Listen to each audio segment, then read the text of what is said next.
very good morning to all and thank you for joining us for the webinar on Refresh Reboot HR in partnership with Cornerstone On Demand. I am Shweta from People Matters, and before speaking about today's agenda, let me give you a brief about today's topic. Businesses, talent and the nature of work are changing at a pace faster than ever before. This convergence of talent, technology and shifting psychographics brings HR at a crossroad. The new workforce and workplace are driven by business expectations, work enabled by omni-present technology and talent aspirations.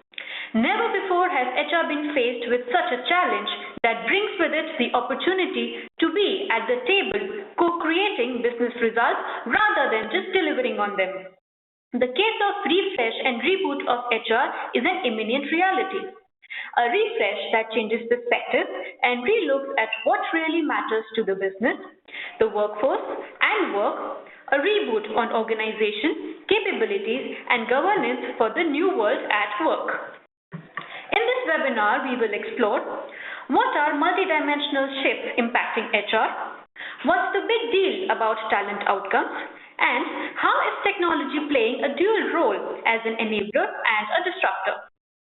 Let me now introduce you to the speaker for this webinar. I am delighted to welcome Vikrant Khanna, Lead, Insights and Innovation, Asia Pacific and Middle East, Aon Hewitt. Vikrant Khanna leads Insight and Innovation for Aon Hewitt in Asia Pacific and the Middle East. In this role, he is mandated with both curation and go-to-market for the firm through leadership, research, and new solutions. Vikrant is also a part of Aon Hewitt's global analytics practice responsible for deriving talent analytics that empowers businesses. Through his professional journey spanning a decade, he has multi-geography experience spanning global sourcing, industry development, and business transformation, and has worked across roles spanning business development, program management, and solution development. Our partner for today's webinar is Cornerstone On Demand. Cornerstone On Demand helps organizations to recruit, train, and manage their people.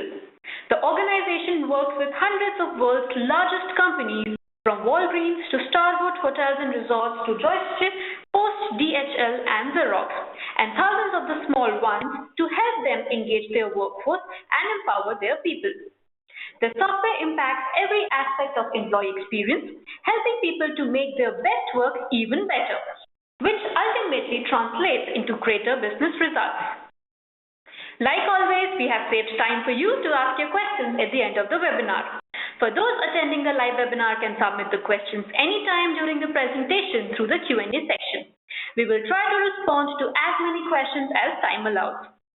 So, we are super excited to hear what our speaker has in store for us today, and without any further delay, let the experts take over now. Vikrant, over to you. Thank you, Shweta. Good morning, everyone. Before I begin, I'd like to thank People Matters and Cornerstone On Demand for inviting Aon Hewitt for this webinar. As I introduce the topic for today, adding on to what Shweta mentioned, the refresh and reboot for HR is a body of knowledge that Aon Hewitt has been developing, working very closely with our clients as we are seeing the multidimensional shifts take place. What we will be going through today will be covering aspects of some of the key shifts that are forcing HR to think out of the box, for HR to think talent outcomes, and what really is driving the explosion that we see on words like people analytics, user experience, the adoption of digital HR, and so on and so forth. We've tried to keep this webinar interactive. So, during the first half of the webinar, I will be asking some questions to the participants, mostly around your views on some of the shifts that we'll be talking about, and then we'll go through the presentation. We'll be ending this with a short survey. So the way we've kept it is that once you've gone through the thinking that we've curated alongside our clients, we would want all of you to react and respond to a short survey, which also helps you think through this refresh and reboot of HR that's taking place.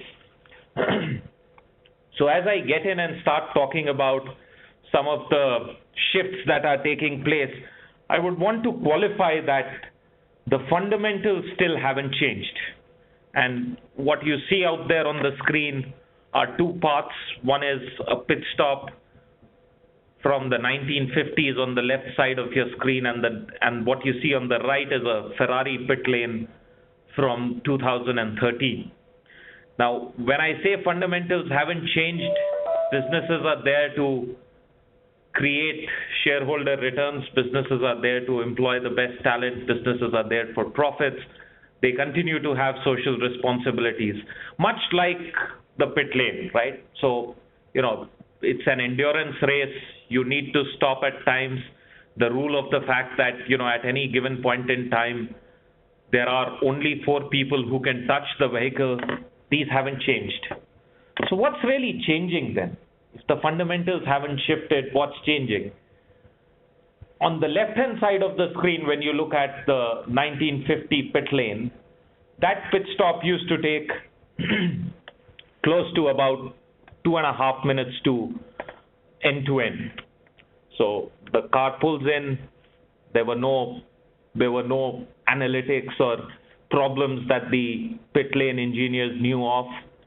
So it used to take about 2.5 minutes. They used to ask driver that, is your car running fine? Do you have any issue? And, they would chat up with the driver.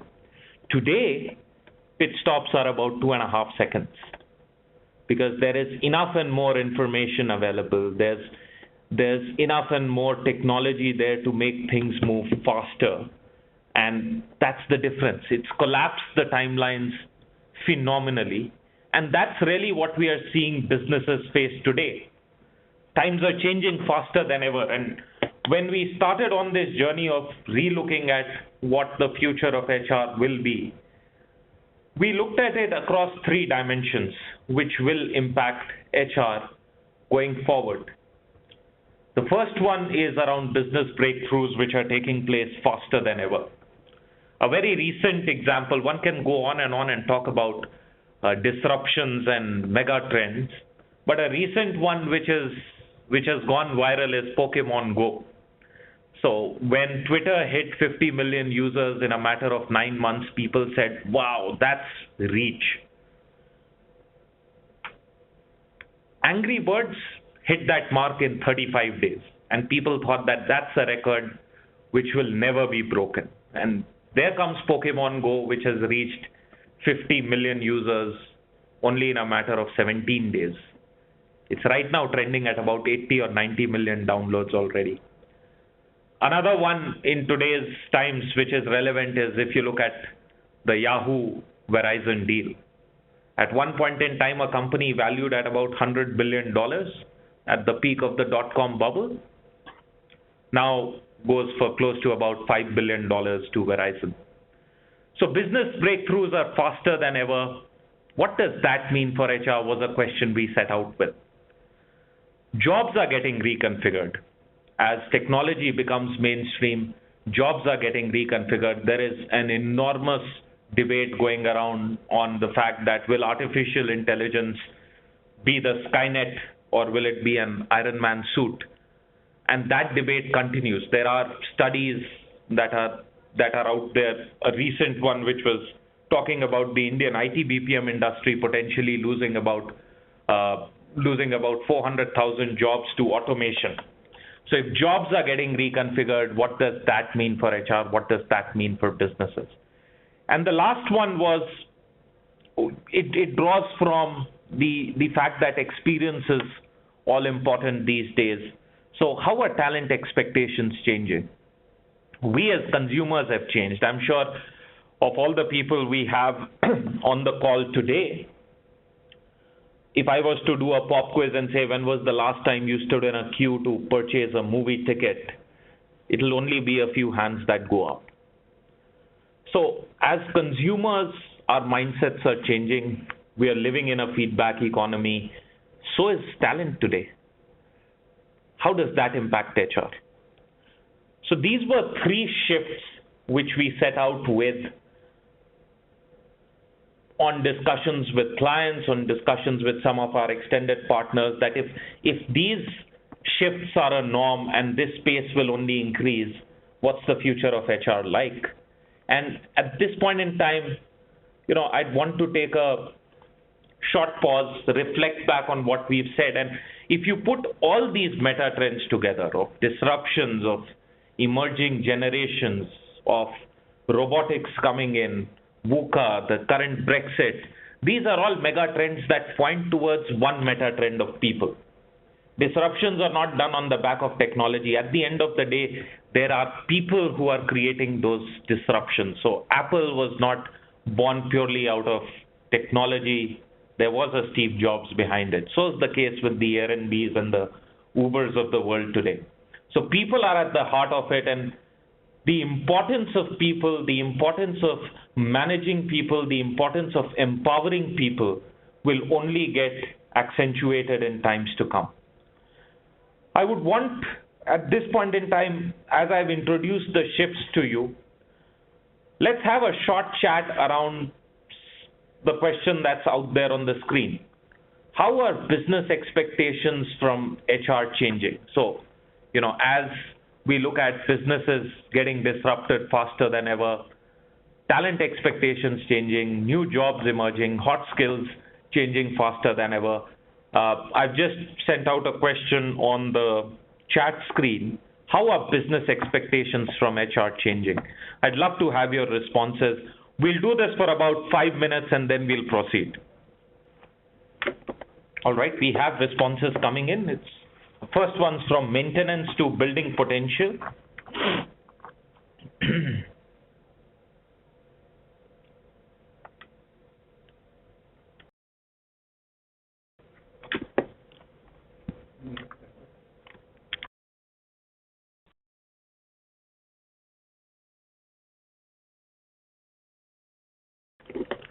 Okay, I have from team to individual goals aligning with organizations.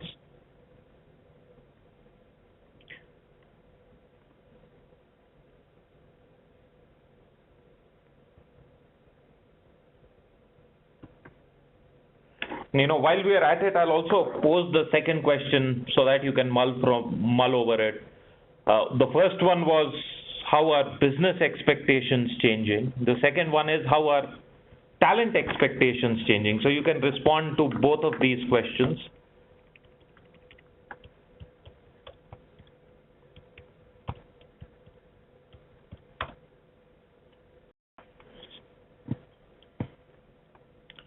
Okay.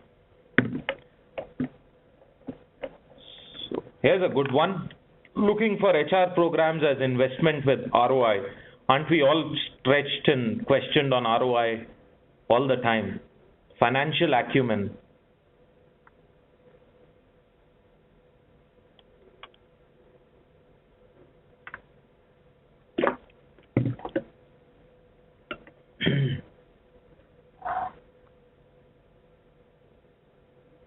This one's also very interesting. Talent is not bothered about hygiene or compensation anymore, but career.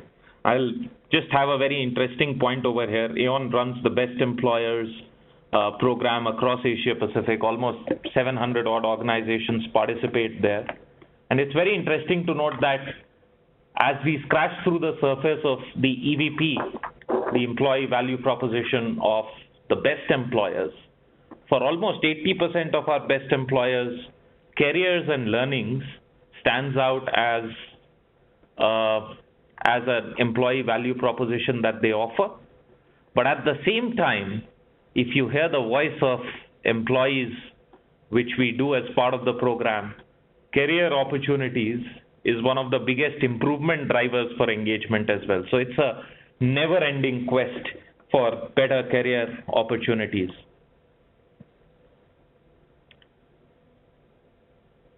Align talent strategy to business strategy and outcomes. Okay, this is the first time I've heard the word outcomes come into this chat. Okay.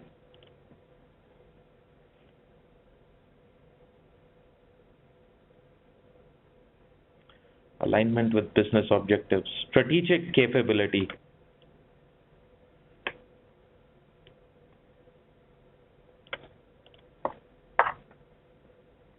Okay.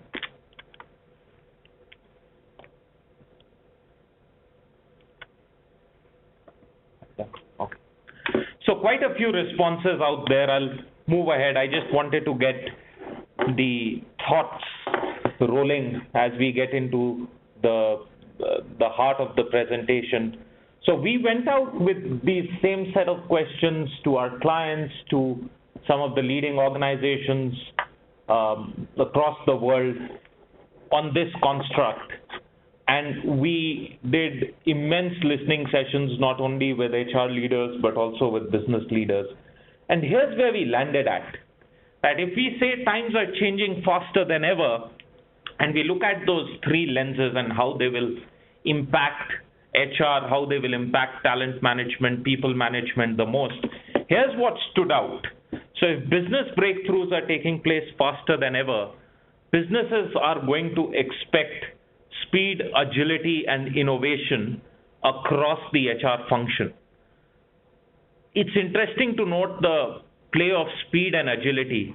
So businesses are going to expect solutions faster, but at the same time, businesses are also cautious of the fact that if there is a change in strategy, which is fairly dynamic in these days, they would want the HR programs to have agility to move around and calibrate accordingly.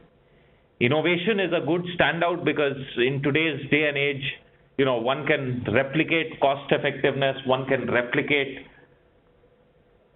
operational efficiencies, but the innovation factor, the culture around innovation can certainly not be replicated very easily. As we look at reconfiguration of jobs, one of the key things that stood out was learning to learn. And it again ties back to the data point that I shared earlier, that, if you look at how some of the leading organizations through our best employers research are thinking of their employee promise, learning and career opportunities really stand out. And then we move to talent expectations. And this was one area where I think most of the responses that I had from the audience were almost identical to what we heard, that the talent pool of today demands a higher purpose. They want experience, which goes beyond the traditional view of engagement. They want transparency around how their career will grow. They want transparency around what are the opportunities that the organization has to offer. How can we look at growing ourselves better? And it is also in this lens that I'll talk about the fact that if you look at the rise of the contingent workforce or the freelancers, so to say, which is where it is estimated that close to about 1/3 of the US white-collar workforce is today freelance, and that trend is catching up soon. The talent pool is going in that direction because of the obvious. They're going in that direction because they get purpose. They can experience newer opportunities as they move from one client to another. So as we unpeel this, we arrived at the conclusion that HR's refresh and reboot needs a refresh around the context in which businesses are operating today, around the context in which jobs and talents are. And what stood out was the fact that there are three things which will matter. The first and foremost will be a shift from metrics, KPIs to talent outcomes, which to many of the respondents who said that, how do we align the business strategy to talent strategy to programs, that is an outcome. So it gives you an end-to-end view of how that particular outcome is achieved. And it goes beyond the view of looking at employee retention, employee engagement, and so on and so forth. It is a digital world, and we all experience brands both at a affection level and a functional level. User experience will be prime. User experience will need to be omni-channel. User experience will need to be tailored. And lastly, people analytics will be at the forefront, not as analytics standalone, but think of it as a GPS for your talent strategy. helping you align, helping you take corrective actions, and helping you demonstrate ROI. So we'll talk, for the rest of the presentation, we'll talk a bit about all of these three. And, towards the end, we can take questions, but in the meantime, as questions come to your mind, do feel free to put them on the chat or the Q&A screen. So as we talk about talent outcomes and how they'll trump best practices, what's there out on your screens are 5 talent outcomes that we believe will dominate and overrule all the best practices that there are.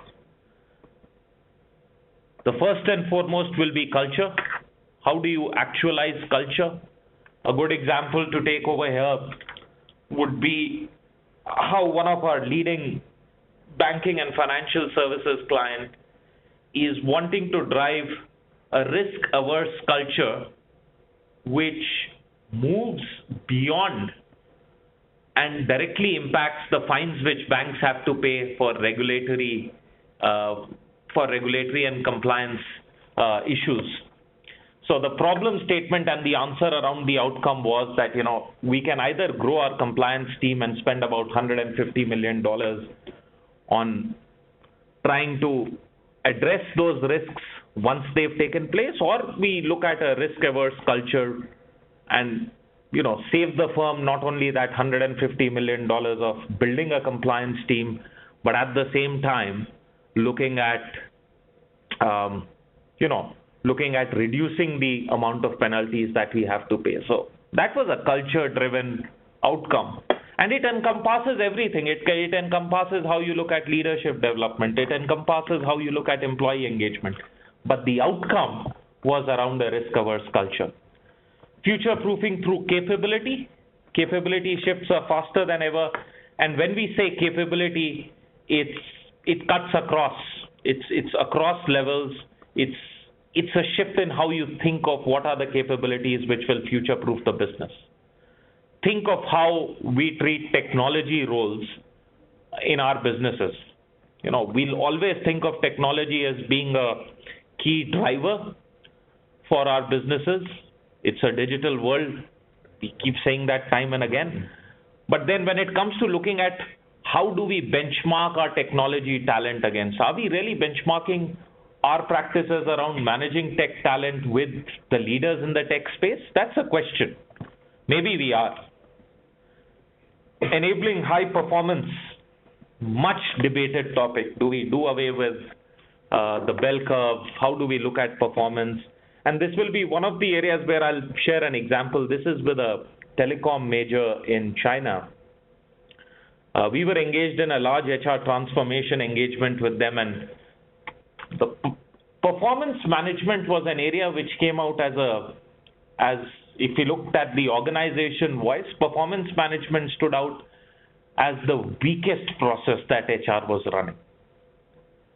But at the same time, within that same organization, for their 40,000 strong unit, performance management was rated as not only the most important, but also the most well-functioning process area.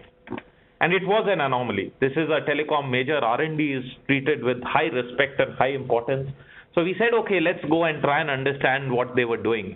And just to put things in perspective, this was an organization which ran a quarterly performance cycle. Quarterly. For an organization that size, just imagine. So, we went in with that assumption that, because they run it quarterly, the forms will be cumbersome, it will be difficult. So, that's a quick win. We'll be able to figure out that is this the reason why. So we went and interviewed, we went to meet the R&D head, and we said that, can you show us how you run performance? Maybe it's different from how the rest of the organization runs it. And to our interest, we saw that it's the same form, it's the same cycle which they run, but they were very satisfied with it. In fact, they said that this is the most critical process for the organization. And then we dug deep, and what we found was that it wasn't about the process, it was about the way the business, the R&D function and HR collaborated to solve that problem and think of it as an outcome. They said that, performance needs to build trust on feedback which they get. So what they did about 4 or 5 quarters back was that they identified their best 200 people managers, and they said that, you guys manage your teams well. We want you to help other people managers go through this process and deploy this in a far more meaningful way. So, bring in that higher purpose with which you do it.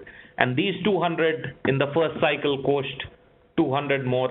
By the next quarter, which was the third quarter, they had 800 people managers who were ready with such things. So it was about conversation and building trust on feedback. And that enabled high performance. So is surrender a strategy that, we can give up on the fact that, okay, the world is going ahead and ditching performance cycles, so we will do that. But are we really enabling performance? And then, of course, the ability to influence change runs alongside it. Talking about outcomes is good, but as we look at thinking on how do we deliver on these outcomes is even more interesting.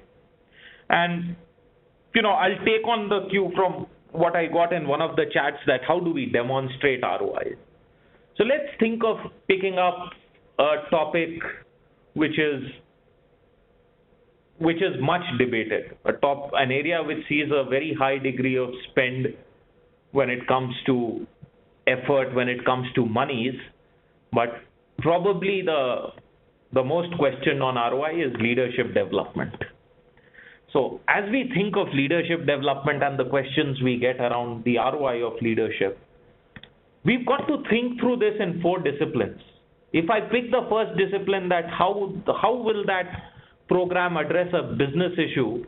So if we think of that one statement, are we solving for leadership development, or are we solving to make critical roles more successful in the organization?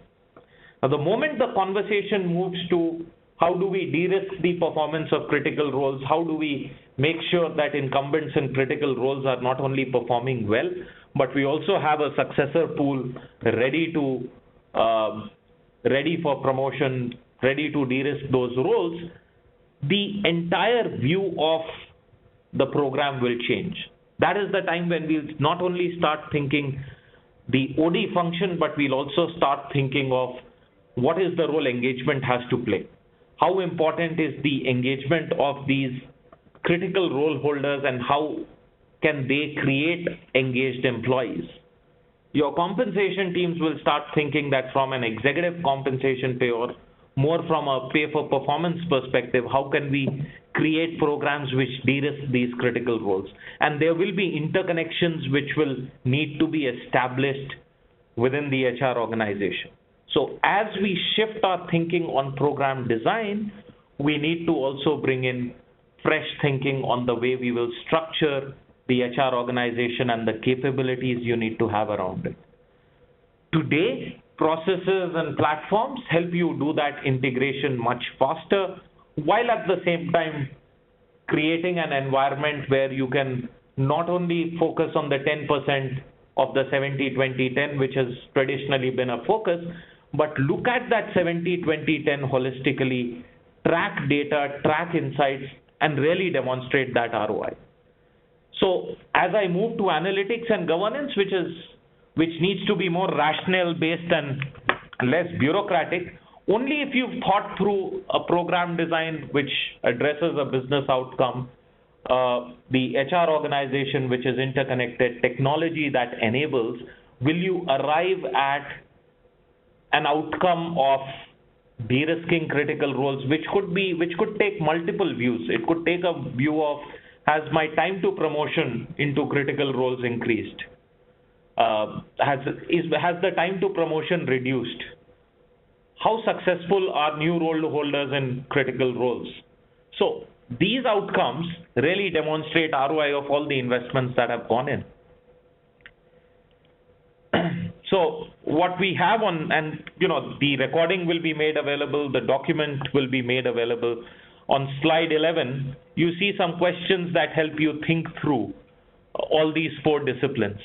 But again, what I'll stress upon is that these are interconnected disciplines. So even if you're the best in having a world-class analytics platform, but if someone's not thought through the other three disciplines, it'll be like driving a Porsche in a traffic jam in Chandni Chowk. So it won't get you anywhere. Moving on, let's talk about experience. And what we've done is we put the Cornerstone on Demand Glassdoor view over there. I didn't need to ask Cornerstone for it. I went on Glassdoor, I picked it up. Their employment brand is naked, and yes, this is a good employment brand. Cornerstone features as one of the top 10 tech employers globally. And that's the feedback economy we are living in. So, look at the way feedback gathering has evolved. So people are now talking about a constant listening ecosystem, much like what marketing did a couple of years back around consumers. So, we need to listen to consumers. How can we enable that? And how is the experience getting delivered to our employees? So think about it. In the previous section, we spoke about how do you execute and build an ecosystem for those outcomes. Experience talks about how it gets delivered to the end consumer. In this case, an employee. It could be a leader. It could be a manager. And as we look at learnings that we can adopt from a chief marketing officer or from consumer science, thinking through experience means that is it easily accessible? Are the interactions intuitive? If it's a digital world today, is it omni-channel? Can I access it on my mobile? There are some organizations that are even offering things on wearables like Apple iWatch. At Aon Hewitt, we run a learning challenge, which until a couple of years back was on cue cards, which are still cool. We still do it on cue cards, but now we've moved to an app so that it's easily accessible to our employees. Is it personal? So is it tailored to our needs? The biggest gap that we see in learning programs today or development programs today is that it is mostly anchored around one size fits all. So today technology gives you the flexibility to tailor solutions. Is it well supported? Links back to the way you think of your HR organization and your HR capability and the way service centers play a role today. Is it well supported? Does it give me ample choices for self-service? And last, underscores the importance of analytics, that is it well informed? Can I trust the information and expertise I receive?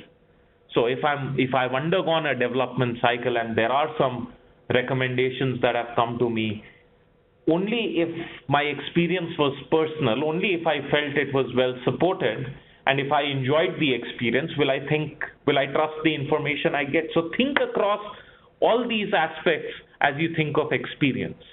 And let's not confuse user experience with employee engagement.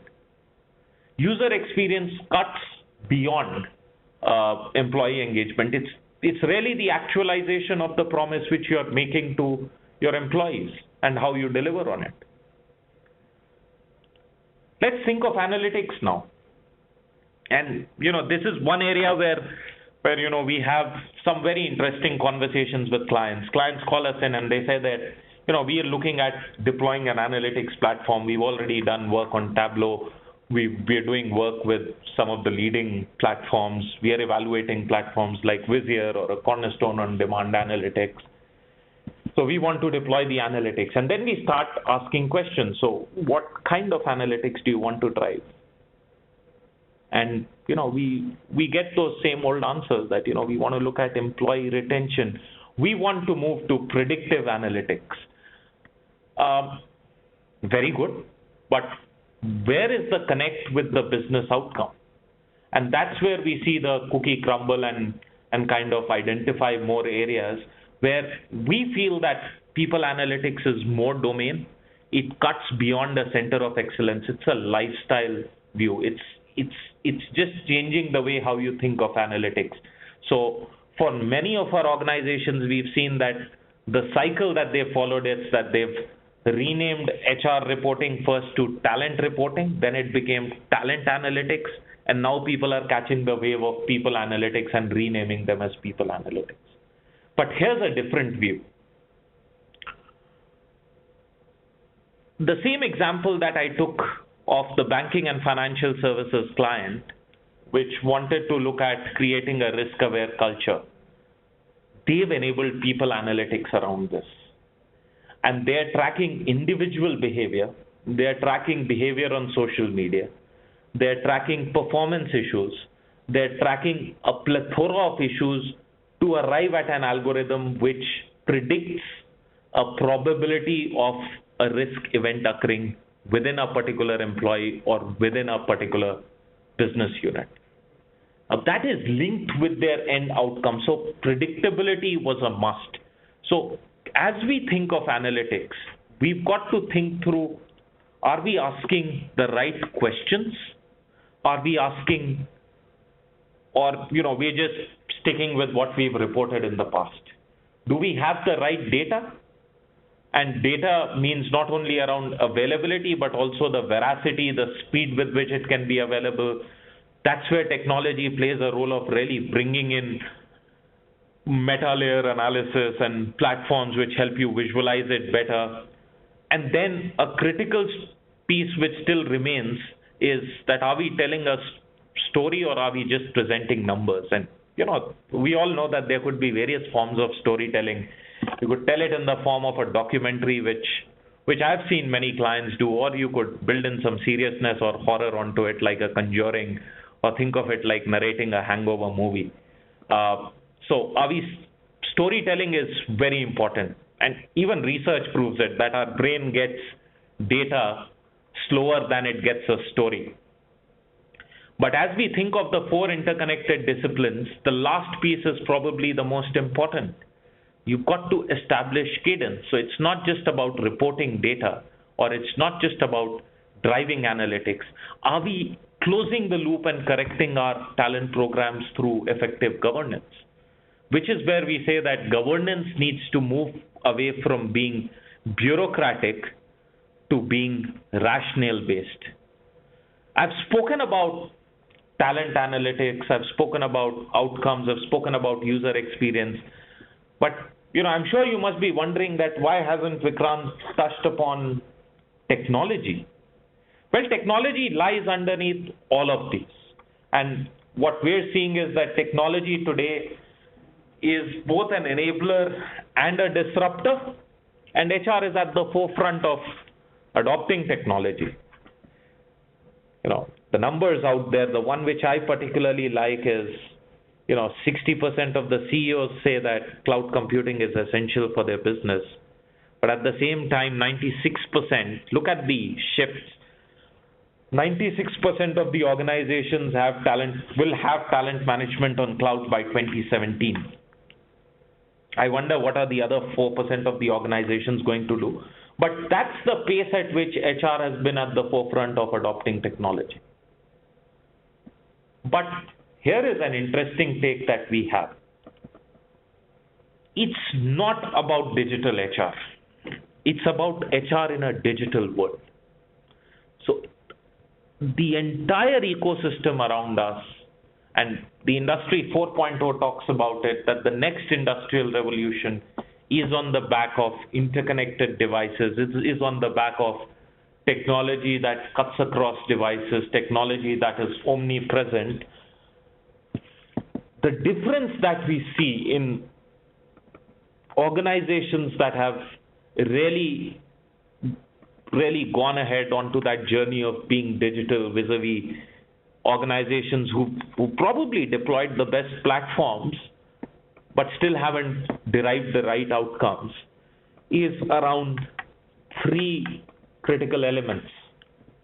One, the first and foremost is that unlike the past technology systems, cloud today, the as-a-service economy changes very rapidly. There are platforms which come out with quarterly releases, which change feature sets, which make more advancements. So this is not really a point-in-time commitment which we had in the older days of on-premise, where a deployment would take anywhere between 2 to 3 years, and by that time the HR organization would be so drained that they'll celebrate the success and then forget about the platform. This today, the journey of being a successful HR organization in a digital world is a journey and not a point in time commitment. This is more about the business. To my second point, this is more about the business, less about IT. You don't think of, I'm an Apple user, and I was probably the first one who went ahead and downloaded the iOS 10 beta version. I didn't need to think about IT over there. I used the iPhone. I wanted to see what new features are. That zest should be there on, how can we use this platform to enable talent outcomes, which makes it more about the business, less about technology, less about IT. Yes, it's important to have respect for technology protocols and technology policies, but do not think of moving to digital as a pure IT play. It's not. And, there could be several examples I could take wherein, deployments have taken place. This one is with one of the leading BPOs in India. They've deployed, they went in with a best of breed solution. They had something on Cornerstone on demand. They had something on success factors. They had some other modules on the cloud, but they weren't able to think of, the adoption rates were low. People were not using it. They weren't able to think through the user experience that they want to offer. There were multiple logins for multiple systems. Well, the solution was as simple that, you have a unified portal on top of it, which gives that singular experience. But in that quest for best of breed and the quest for being a technology-centric deployment, they ended up with very good systems. They ended up with systems which, I just quoted as best of breed, but with low adoption rates. And the last that you need to think through is that this will impact the HR model. Think through the impact. I'll take an Aon Hewitt example now. We were on PeopleSoft till about a year back. Till about 3 years back, 2 years back, sorry. And this, being on PeopleSoft meant that we maintained a very high FTEs for technology support. We migrated to the cloud 2 years back, and as we did that, the need for having technology support went down by about 90%. So of the X FTEs that we had, we realized that with the increased adoption of self-service, we did not need a lot of technical support people. But on the other side, the observation that we had was that now when the employee contact center phone rings, it is really for complex problems. So, your tier 0, tier 1 problems have completely been resolved through self-service, but now the focus is on specialist questions. So from a service center perspective, we really needed to think hard of how do we reconfigure the HR model. With the variety and the richness of data available to HR organization, to businesses, to managers, to leaders, the way HR partnered with business changed. Now decisions are more informed. So think through how this will impact the HR model as well. So, these are the 3 golden rules that we've been able to think of. Again, the most important one which we stress upon is that this is a journey, not a point-in-time commitment. And don't think of this as digital HR. Think of running the HR function in a world which is digital. And as many of you know, Aon Hewitt and Cornerstone are partners. I'll just stress upon the importance of this partnership, why are we together, and a bit about the success we've had in this space. So there is convergence of talent and technology taking place, and we've been leaders in driving HR effectiveness and world-class HR organizations. And as we looked at it, we evaluated platforms as potential partners, and Cornerstone came across as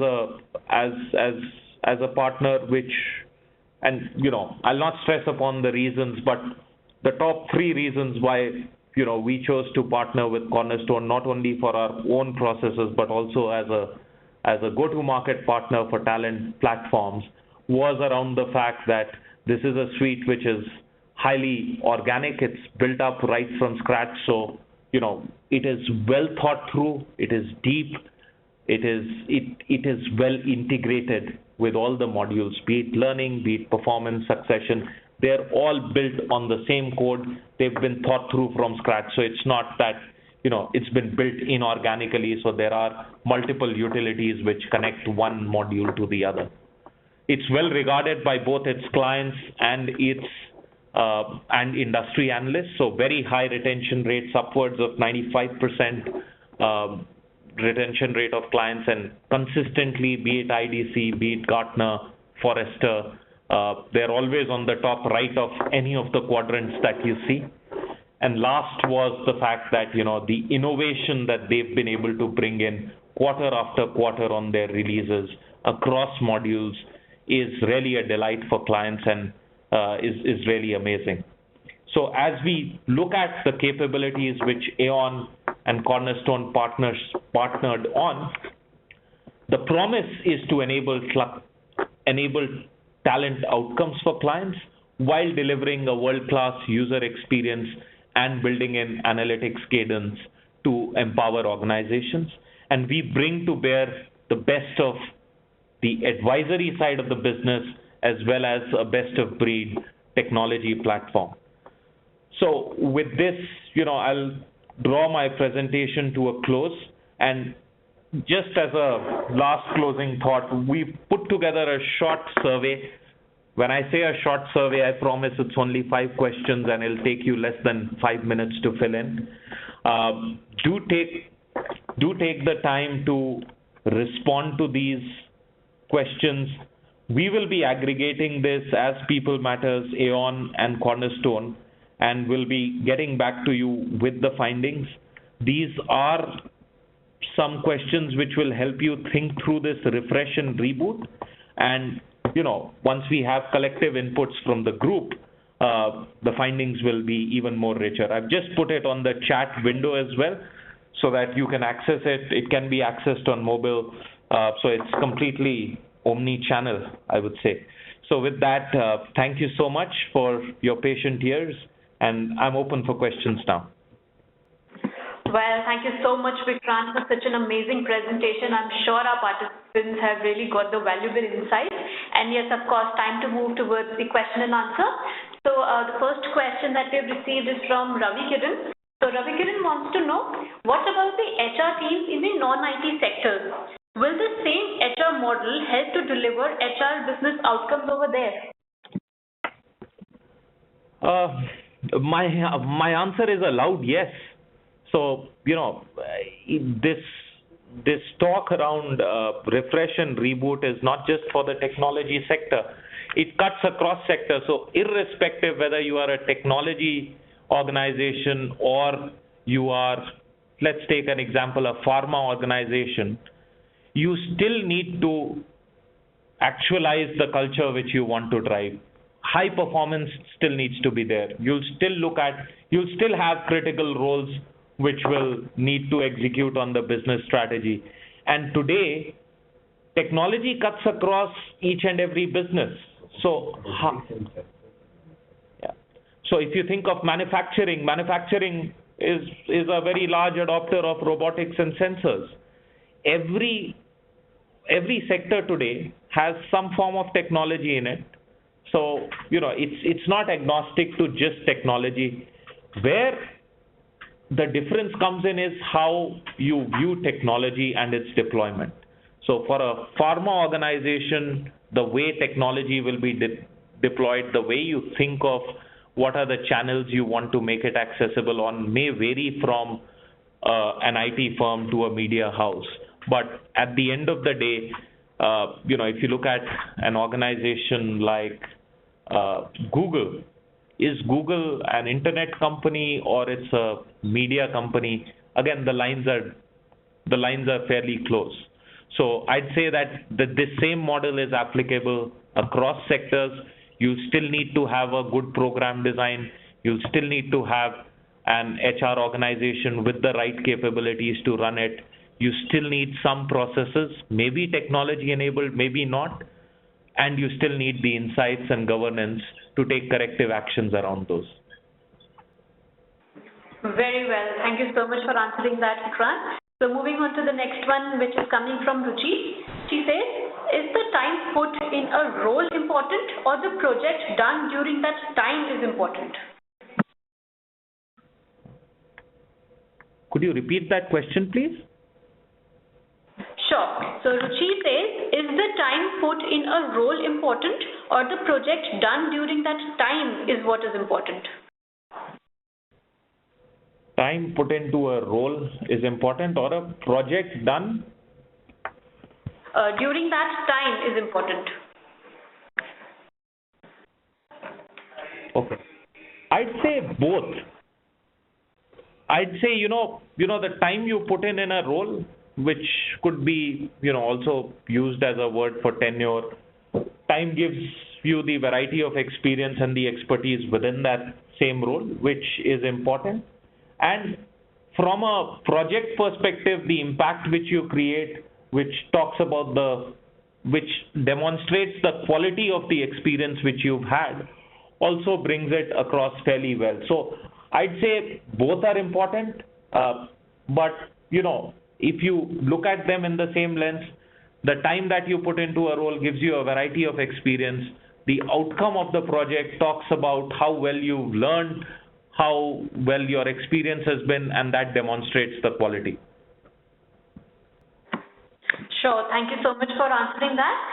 Moving on to Geet. Geet wants to know, analytics is really catching up trend. However, we see resistance within HR function to adopt. How can we derive this change? Okay. That's a good question. We get that quite a lot. So, across many of our engagements, what we see is that the biggest resistance comes from the HR team. It's less about the business. When we go on to an analytics journey, or any project for that matter, which will involve change, we see the biggest resistance coming from change. Like I mentioned, it's a lifestyle change, so it's not just about looking at it as a project. What we have seen some successful organizations do is that, as they start building a case for investments in people analytics or any analytics project, they've gone ahead and partnered with the business first on a small pilot to deliver a proof of concept. It could be, the lowest hanging fruit that we've seen organizations pick up. I'm not saying this is the right one, has been around attrition modeling. N number of times people have picked it up. Is that a right approach? Well, I wouldn't say so, because, it's picked up because HR is most comfortable doing it. Our advice is that go check with businesses what are their critical questions which they would want answers to from a talent perspective over the medium term first, build a proof of concept, and this could be run without any large technology investments. Like I said, it's more about domain science than having a good tool platform. Drive a proof of concept, get the business buy-in, and then as you build your case on the right questions, the resistance goes down. And rightfully so, people analytics is much talked about, but are we just rebranding HR reporting with people analytics? Maybe not. And as we do it, as we walk down this journey through this proof of concept, which is a good start, you build credibility and confidence both with business and within HR to adopt it better. Thanks, Vikrant, for answering that. Now, the next one is coming from Atish Bhattacharya. He wants to know, how do HR organizations convince the business leaders on HR technology in an industry which has survived 10 years without HR technology? I understand change takes time and it is a tough battle, but he would like to hear your views on this. Okay. Yeah, it'll be good if I got to know the sector of this organization, because 10 years for a sector without without technology seems a bit strange. But here's my take to it. If you for any and all businesses today, customer experience is really important. So even if we were to look at hospitals, or let me go to the hospitality sector. Let's move to the hospitality sector. Large investments have been made in the way we treat guests. Customer experience is becoming very important. Who drives that customer experience? It is the employee of that. It could be the employee of the hotel driving that customer experience. It could be how the person is greeted. It could be a variance in the way, in the purpose for the person's visit. So how I treat a guest when he's there for a business visit vis-a-vis how I treat a guest when he's there for a personal family vacation may be very different. And all these are building aspects to customer experience. So it's the equation between employees delivering customer experience is very important, and we arrive at the fact that the entire nature of employee experience is changing today. There are lessons to be drawn from mainstream business where investments in technology have delivered better customer experience. That very same logic applies to the HR function, where there can be a better case to bring in a solid business case for how you look at deploying your talent programs on technology. An underscore over there would be that technology does not replace your domain thinking. And I may be at the risk of sounding like a broken record, but we see that a lot. So it's less about what can technology. So the question should be that this program will be better if deployed on technology is a better conversation to have than to have a conversation that we need technology to drive this program. Perfect. Thank you so much for answering that. And yes, he was referring to the hospitality sector. So it's great that you took that up as an example. So we are left with just space to take one more question. And the last one I'm going to take, which is coming from Kim. So Kim says, what would you say is the future of HR consulting in India and abroad? This one is right up our alley.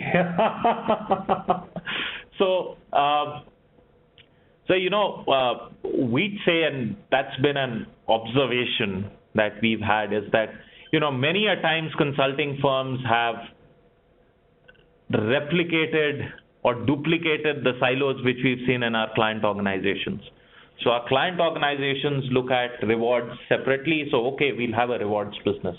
Our client organizations have a separate OD department. So, okay, we'll look at OD as a separate practice. And so has been the case with engagement, with health and benefits. That list can go on. So many a times consulting firms have replicated what they've been able to see in their client organizations. The shift that we are seeing is that with this, and that's been the premise of Refresh and Reboot, if outcomes will trump best practices, that means that your traditional silos won't exist. So outcomes will combine capabilities around world-class program design, platform capabilities to deploy them and actualize it, the right set of capabilities within consulting firms to build capability on the client ends to be able to use those platforms better, and the associated change around it. If I look at the previous question which was asked around, how do we change a mindset where, the firm hasn't had any technology for the last couple of years, 10 years, in fact, how do you drive that change? So the future in sort of an equation would be that if you want to drive outcomes for clients, you'll need to think design, you'll need to think platform, you'll need to build capability within and for your clients to this new environment, and the last will be change around it. Great. Thank you so much for answering that, Vikrant. And with this question and answer session, we are going to wrap up today's webinar. Once again, we thank today's webinar partner, Cornerstone On Demand, and also a very special thanks to our speaker, Vikrant Khanna, for this webinar and the amazing information that he has shared with us today. And of course, I would like to thank everyone in the webinar audience for participating in today's presentation. We will come back to you with many more.